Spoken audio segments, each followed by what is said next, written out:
কেমন হতো যদি তোমার বিশ্বাসই তোমার সবচেয়ে বড় আতঙ্ক হয়ে ফিরে আসতো? যদি তুমি জানতে পারতে যে পবিত্র স্থানকে তুমি আশ্রয় ভেবেছ সেটা আসলে এক ভয়ঙ্কর বৈজ্ঞানিক পরীক্ষার আধার। আজকের গল্প এমনই এক সন্ন্যাসিনী সিসিলিয়া, যার জীবনে ঘটেছিল এক ভয়ঙ্কর অলৌকিক ঘটনা। এই গল্প সেই চলচ্চিত্রে যার নাম ইমাকুলেট। আমেরিকান তরুণী সিসিলিয়া 12 বছর বয়সে এক ভয়ঙ্কর দুর্ঘটনা থেকে অলৌকিকভাবে বেঁচে ফেরে। সে বিশ্বাস করত ঈশ্বর তাকে কোনো বিশেষ উদ্দেশ্যেই বাঁচিয়ে রেখেছে। সেই বিশ্বাস নিয়েই সে যোগ দিতে আসে ইতালির এক প্রত্যন্ত রহস্যময় মঠে। কিন্তু মঠে পা রাখার পর থেকেই সবকিছু অস্বাভাবিক লাগতে শুরু করে। মাদার সুপিরিয়রের অদ্ভুত আচরণ, সন্ন্যাসিনীদের মুখে চাপা ভয়, আর এর মধ্যেই সিসিলিয়া জানতে পারে মঠটি তৈরি হয়েছে বহু প্রাচীন এক ভূগর্ভস্থ সমাধি বা ক্যাটাক্যাম্প এর উপরে। এক রাতে সে দেখল এক সন্ন্যাসিনী মুখ ঢেকে প্রার্থনা করছে। তার হাতে সেই পবিত্র পেরেক, যা নাকি যিশুর পায়ের নখ থেকে পাওয়া। এই পেরেকটি স্পর্শ করতেই সিসিলিয়া জ্ঞান হারায় এবং দেখতে পায় এক ভয়ঙ্কর দুঃস্বপ্ন। কয়েকদিন পরই সিসিলিয়ার জীবনে নেমে আসে এক চরম বিস্ময়কর মোড়। শারীরিক অসুস্থতার কারণে ডাক্তার গ্যালো যখন তার পরীক্ষা করেন, তখন জানা যায় এক অবিশ্বাস্য সত্য: কুমারী সিসিলিয়া গর্ভবতী। কার্ডিনাল ফ্রাঙ্কো এই ঘটনাকে পাপহীন গর্ভধারণ বা এক অলৌকিক ঘটনা বলে ঘোষণা করলেন। কিন্তু সিসিলিয়ার নিজের মনে কোনো আনন্দ ছিল না, ছিল শুধু চাপা ভয়। খুব দ্রুতই সন্দেহগুলো সত্যি হতে শুরু করলো।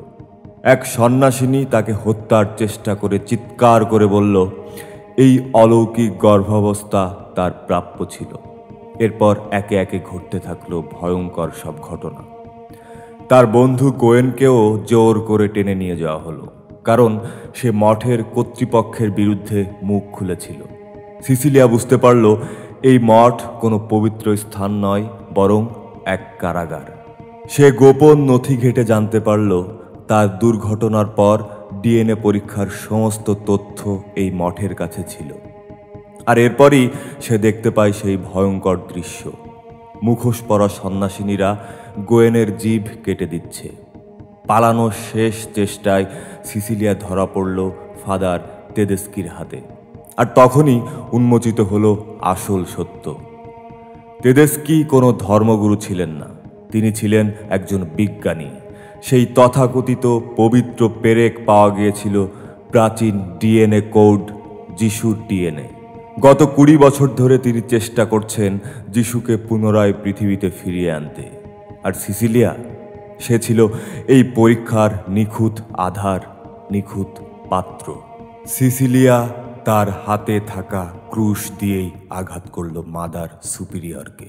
এরপর জপপালা দিয়েই শ্বাসরোধ করল কার্ডিনাল ফ্রাঙ্কোকে। প্রতিশোধের আগুনে জ্বলতে থাকা সিসিলিয়া সেই পরীক্ষাগারে আগুন লাগিয়ে দিল এবং নিজের জীবন বাঁচাতে ছুটে গেল ভূগর্ভস্থ ক্যাটাকম্বের দিকে। সেখানেই তেদেস্কি তাকে ধরে ফেললেন। জোর করে তার পেট চিরে শিশুটিকে বের করার চেষ্টা করলেন তিনি। জীবন মৃত্যুর সেই সন্ধিক্ষণে সিসিলিয়া সেই পবিত্র পেরেকটি দিয়েই তেদেস্কির গলায় আঘাত করে তাকে হত্যা করল। মঠের বাইরে এসে মুক্ত সিসিলিয়া জন্ম দিল তার সন্তানের। কিন্তু শিশুটির দিকে তাকিয়েই সে আতঙ্কে জমে গেল। সেটি মানুষের মতো নয়, শুধু পশুর মতো শব্দ করছিল।